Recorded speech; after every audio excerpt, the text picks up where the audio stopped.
우리 함께 보실 말씀은 시편 67편 1절에서 7절까지의 말씀입니다. 시편 말씀입니다. 시편 67편 1절에서 7절까지의 말씀을 우리가 함께 보기 원합니다. 시편 67편 1절에서 7절까지의 말씀입니다. 제가 봉독해 드리도록 하겠습니다. 하나님은 우리에게 은혜를 베푸사 복을 주시고 그의 얼굴빛을 우리에게 비추사 셀라. 주의 도를 땅 위에 주의 구원을 모든 나라에게 알리소서.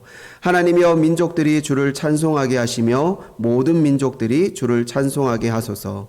온 백성은 기쁘고 즐겁게 노래할지니 주는 민족들을 공평히 심판하시며 땅 위의 나라들을 다스리실 것임이니이다. 셀라. 하나님이여 민족들이 주를 찬송하게 하시며 모든 민족으로 주를 찬송하게 하소서. 땅이 그의 소산을 내어 주었으니 하나님 곧 우리 하나님이 우리에게 복을 주시리로다. 하나님이 우리에게 복을 주시리니 땅의 모든 끝이 하나님을 경외하리로다. 아멘. 오늘은 민족들이 주를 찬송하게 하소서라는 제목으로 함께 말씀을 나누기 원합니다. 오늘 시편은 작자 미상에 그러나 하나님이 어떤 분이시고 자신들을 향한 그 하나님의 계획과 뜻이 무엇인지를 너무나도 분명히 알고 있었던 한 사람의 시인 것을 우리가 알게 되어집니다. 그는 1절과 2절을 시작하면서 하나님은 누구신가? 하나님은 우리에게 은혜를 베푸사 복을 주시고 그의 얼굴빛을 우리에게 비추사 주의 도를 땅 위에 주의 구원을 모든 나라에게 알리기를 원하시는 그런 하나님이시라고 말씀하고 있습니다. 이는 민수기 6장 24절에서 26절에 그렇게 나오는 여호와께서 모세를 통하여서 제사장이었던 그 아론과 그의 아들들에게 너희는 이스라엘 자손에게 복을 빌 때 이렇게 복을 빌어라 라고 그렇게 가르치셨던 그런 축복 기도문 중에 한 부분인 것을 알 수 있습니다. 곧 여호와는 내게 복을 주시고 너를 지키시기를 원하며 여호와는 그의 얼굴을 내게 비추사 은혜 베푸시기를 원하며 여호와는 그 얼굴을 내게로 향하여 드사 평강 주시기를 원하노라 할지니라 하라라는 것입니다. 그리고 뒤이어서 하나님 말씀하신 것은 무엇인가? 그들은 이같이 내 이름으로 이스라엘 자손에게 축복할지니 내가 그들에게 복을 주리라 라고 그렇게 약속하시는 하나님. 그 하나님의 약속을 이 시편 저자는 기억하고 있었다라는 것입니다. 특별히 이 시편 저자는 어떤 하나님의 그 속성이 담긴 그 이름을 지금 부르면서 그 하나님을 찬송하고 있는가? 거기에는 원어에는 보게 되면 바로 엘로힘의 하나님을 찬송하고 있는 것을 보게 되어집니다. 민수기에서는 여호와 하나님, 나는 스스로 있는 자다라고 하는, 그래서 과거에나 현재에나 그리고 미래에 걸쳐서도 누군가로부터 어떤 창조된 신이 아니라 처음부터 살아계셔서 역사하시는 그 여호와 하나님이다라고 그렇게 밝히셨다라고 한다면 오늘 이 시편 속에서는 엘로힘이라는 그 이름의 속성을 가지신 그 하나님을 찬송하며 지금 이 시편 저자는 나아가고 있는 것입니다. 곧 이 엘로힘이라고 하는 것은 어떤 의미가 있습니까? 바로 창조주 하나님의 그런 속성을 가지고 있는 것입니다. 태초의 말씀으로 천지를 창조하신 하나님, 그리고 지금도 모든 만물과 모든 나라와 모든 어떤 인생들을 돌아보시고 또 계속해서 창조해 나가시는 그런 그 하나님의 속성을 강조하면서 그렇게 엘로힘의 하나님을 지금 부르고 있는 것입니다. 당시 가나안뿐만 아니라 고대 근동의 그 정착민들은 주로 풍요와 다산을 상징했던 그런 농업의 신 바알을 숭배했던 것을 보게 되어집니다. 본래는 유목민으로 살다가 이제는 가나안 땅에 정착하여 새로운 농경 문화 속에서 이제 살아가게 되어지는 이 이스라엘 역시도 사실은 어떤 면에서 본다면 그러한 어떤 가나안의 종교적인 풍습과 문화들을 무시하기가 결코 쉽지 않았을 것입니다.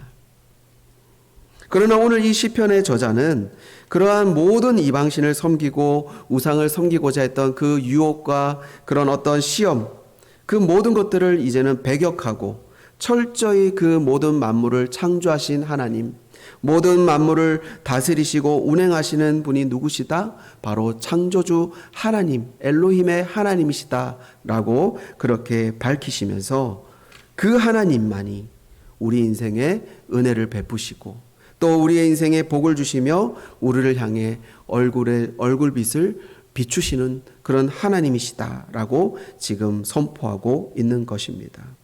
그래서 2절에도 보게 되면 주의 도를 땅 위에 또 주의 구원을 모든 나라에게 알리소서라고 그렇게 기도하는 것입니다. 여기에는 두 가지 의미가 있다고 볼 수 있을 것입니다. 먼저는 특별한 하나님의 그 은혜와 구원을 우리 민족에게, 우리 이스라엘에게 베풀어 주십시오. 그래서 이 은혜를 입고 또 이 구원을 얻은 우리의 모습을 통해서 모든 열방이 하나님을 알아가도록 그렇게 복을 주십시오라고 하는 의미가 여기에 담겨 있는 것입니다. 또 한편으로는 어떤 의미가 담겨 있는가?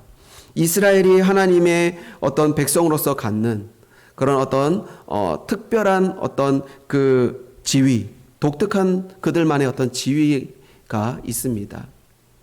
그것은 곧 바로 제사장 나라로서의 그런 역할과 사명이 그들에게 있는 것입니다. 하나님, 그것을 온전히 우리가 감당할 수 있게 해주십시오. 그래서 우리를 통하여서 모든 민족과 열방이 하나님의 도를 알 수 있도록 그렇게 선포되어질 수 있도록 해 주십시오라고 그렇게 기도하는 것입니다. 사실 하나님이 이스라엘을 선민으로 택하신 것은 다른 이유가 아닙니다. 그들을 그렇게 선민으로 어떤 택한 백성으로 삼으신 것은 그들이 잘나서도 그들이 뭔가 선해서도 그들이 다른 민족보다 뭔가 뛰어나였기 때문에 하나님께서 그들을 택하신 것이 아니라 무엇이죠?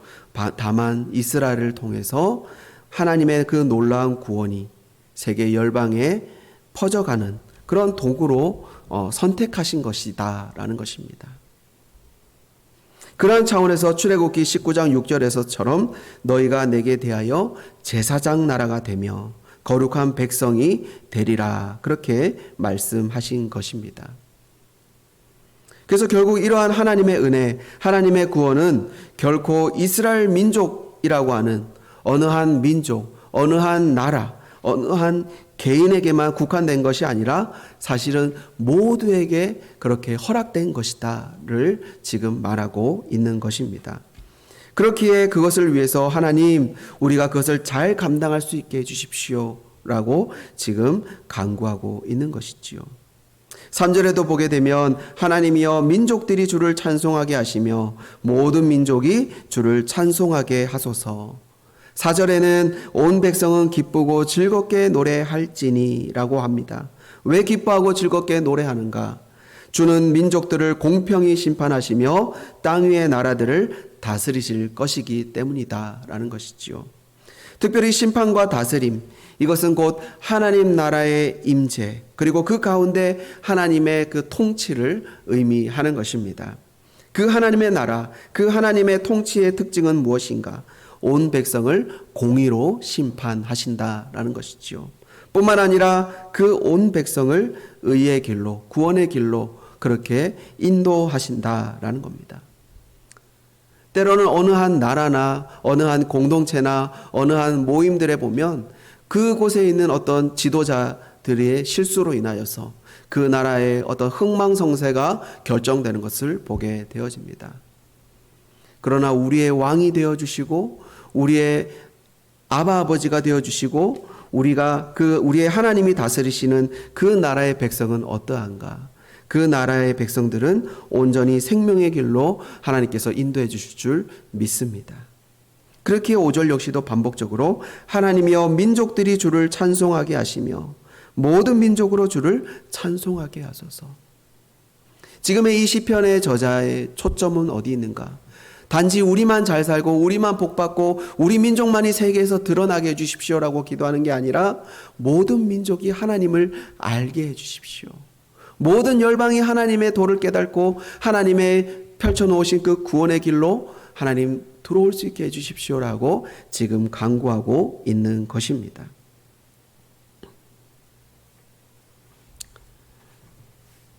그렇기에 반복적으로 5절에서도 하나님이여 민족들이 주를 찬송하게 하시며 모든 민족으로 그렇게 주를 찬송하게 하소서. 하나님께서 그분의 그 소유된 백성으로 삼으시는 그 일에는 제한이 없는 줄 믿습니다. 다시금 모든 열방이 하나님을 찬송하게 될 것입니다. 왜냐하면 6절에처럼 땅이 그의 소산을 내어 주었으니 하나님 곧 우리 하나님이 우리에게 복을 주실 것이기 때문입니다. 여기서의 이 소산이라고 하는 건 역시도 1차적으로는 어떻습니까? 1차적으로는 땅에서 얻은 그 식물의 소산을 말하는 것일 겁니다.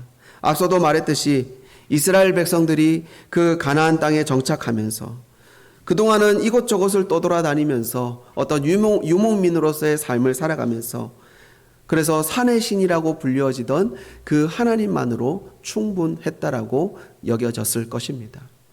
그러나 이제는 자기들이 정착하게 되어지고 그곳에서 농사를 짓게 되어지면서 적절한 해와 비와 어떤 바람과 그 모든 것들이 이제는 필요한 상황 속에서 그 이전에 가나안 사람들이 섬겼던 그 농업의 신 바알이 이제는 우리에게도 필요할 것이다 라고 그렇게 생각했을지도 모르는 것입니다. 그러나 오늘 본문의 이 시편 저자는 다시금 말하는 게 무엇입니까? 땅의 소산은 누가 주는 것인가? 이 땅의 소산은 천지 만물을 만드시고 하늘과 땅과 하늘의 별과 달과 해를 만드시고 모든 나무 열매와 그 소산과 곡식과 채소를 맺게 하시는 바로 이 엘로힘의 하나님, 창조주 하나님께서 하시는 것이다 라는 것을 지금 말하고 있는 것입니다. 그 하나님 곧 누구의 하나님이신가? 그 하나님은 바로 우리의 하나님이다. 다른 사람들의 하나님이 아니라 바로 우리 하나님이 되어주신다라고 지금 말하고 있는 겁니다. 우리의 하나님이 우리에게 복을 주시리로다. 뿐만 아니라 이 소산에 대해서 또 하나의 의미는 무엇입니까?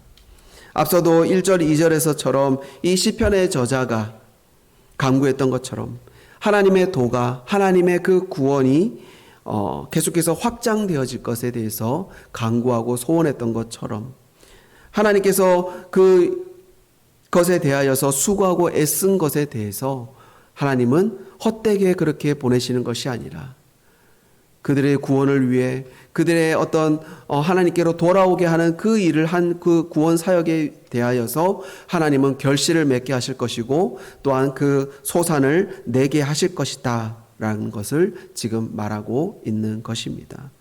그것에 대하여서 복을 주실 것이다. 7절에 보게 되면 하나님 우리에게 복을 주시리니 땅의 모든 끝이 하나님을 경외하리로다 라는 것이죠. 하나님이 우리에게 주시는 복은 어떤 복인가? 단지 우리가 잘 먹고 잘 사는 그러한 복이 아니라 물론 그것도 우리에게 주시는 복이겠지만 그보다 더 중요한 것은 무엇입니까? 바로 우리에게 주어진 이 사명, 우리에게 허락되어진 이 맡겨진 일, 곧 하나님의 제사장으로서의 이 사명을 감당함에 있어서 이것을 제대로 감당하는 일, 그것이 하나님이 우리에게 주신 복이다라는 겁니다. 그렇게 하여서 우리로 하여금 많은 영혼들이 주님께로 돌아오게 하는 것, 그것이 하나님 주신 은혜라는 것이지요. 하나님과 세상 사이에서 중보하도록 그렇게 세워주신 사람이 바로 저와 여러분인 줄 믿으시기 바랍니다. 베드로전서 2장 9절의 말씀은 제가 종종 말씀을 드리기도 하지만 그 말씀의 핵심은 무엇입니까? 거기에 보면은 너희는 택하신 족속이요 왕 같은 제사장들이요 거룩한 나라요 그의 소유된 백성이다 라고 말하는 것을 통해서 많은 사람들이 내가 어떠한 사람이구나, 내가 이런 사람이구나, 하나님이 나에게 이런 복을 주셨구나, 그것에 대해서 감격해하고 감사해하면서 거기에만 사실은 머무르기가 쉽지만 그러나 그 말씀을 끝까지 읽어보면 왜 하나님이 우리를 그렇게 하나님의 택하신 족속으로 왕같은 제사장으로 거룩한 나라와 또 그의 소유된 백성으로 삼아주셨는지가 분명하게 명확하게 명시되어 있는 것을 보게 되어집니다. 거기에 보면은 베드로전서 2장 9절 그 후반절에 보게 되면 이는 너희를 어두운 데서 불러내어 그의 기이한 빛에 들어가게 하신 이의 아름다운 덕을 선포하게 하시기 위해서다라는 것입니다. 그래서 그 베드로전서 2장 9절의 강조점 핵심은 어디에 있는가? 앞부분에 너희가 어떠한 자들인지에 대한 그런 신분에 대한 것이 핵심이 아니라 사실은 그러한 너희에게 신분이 주어진 이유에 대해서 이는 이라고 시작하는 그 뒷부분이야말로 진정한 이 베드로전서 2장 9절의 핵심 내용인 것입니다. 이는 너희를 어두운 데서 불러내어. 여기서도 말씀을 보게 되어지면 본래 우리는 어디에 위치해 있던 사람들인가? 바로 우리 역시도 어두운 곳에 있었던 사람이다. 어둠 속에 있었던 사람이다. 죄 속에 살았던 사람이다. 라는 것을 분명히 말해주고 있습니다. 그러나 그런 죄 속에 있던, 그런 어둠 속에 있던 그런 우리를, 죄로 인해서 죽었던 우리를 하나님이 먼저 우리를 꺼내주셨고, 먼저 우리를 불러내주셨고, 먼저 제자 삼아주셨고, 먼저 하나님의 백성 삼아주셨고, 먼저 하나님의 제사장 삼아주셨고, 그렇게 하신 이유가 무엇인가? 바로 기이한 빛에 들어가게 하시는 이의 아름다운 덕, 바로 복음을 선포하게 하시기 위해서다라는 것입니다. 그렇게 어떻습니까? 우리가 하나님의 자녀가 되고 왕같은 제사장이 되고 그 거룩한 나라요 하나님의 백성이 된 것만을 우리가 자랑하고 기뻐하고 거기에서만 멈춰서만 될 것이 아니라 한 걸음 더 나아가서 하나님이 우리에게 주신 그 사명, 하나님이 주신 우리의 그 감당해야 될 그 역할들을 온전히 감당할 수 있도록 우리는 그 일에 최선을 다하고 또 그 일을 위해서 계속해서 기도해 나가야 하는 것입니다. 오늘 시편의 저자 역시도 비록 작자 미상의 저자이기는 하지만 앞서도 말했던 것처럼 분명한 그 자신을 향한 하나님의 뜻과 계획을 너무나도 잘 알고 있었던 사람이었음을 다시금 보게 되는 것입니다.